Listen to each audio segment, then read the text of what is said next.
So I don't think I've ever mentioned this on my channel before, but I was a huge fan of the Karate Kid from 1984.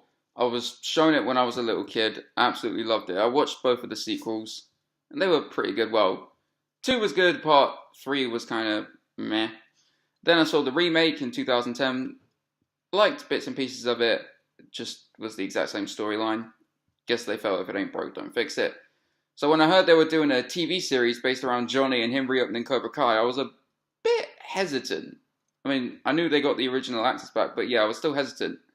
Now we get to see if it was any worse. Now, one of the elements of Cobra Kai that I thought worked really well that I felt Karate Kid never did was ask Johnny's side of the argument.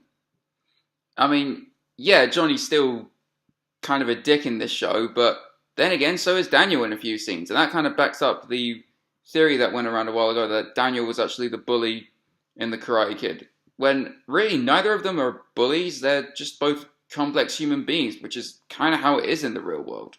And you see that in parts of the show. I mean, the students that join Cobra Kai this time around, they're not the jockey douchebags that you remember the original Cobra Kai students being. These guys are, for lack of a better term, as Johnny says, they're losers. They get picked on, they have social problems in school, and it kind of got me thinking if that was originally what Cobra Kai was supposed to be, a place for outcasts to be accepted, but then Kreese got corrupted and he ended up teaching them these really dangerous and violent methods. So it really puts a nice spin on it. And that's one of the things Cobra Kai does really well. It's really good at showing different perspectives because you got all sorts of different dynamics going on. You got Johnny and his best student, you got Daniel with his kids, Daniel with Johnny's son. I mean, there's all sorts of different dynamics going on that by the time the final tournament rolls around, the final match, you really don't know who to root for. And that's what's so good about this show.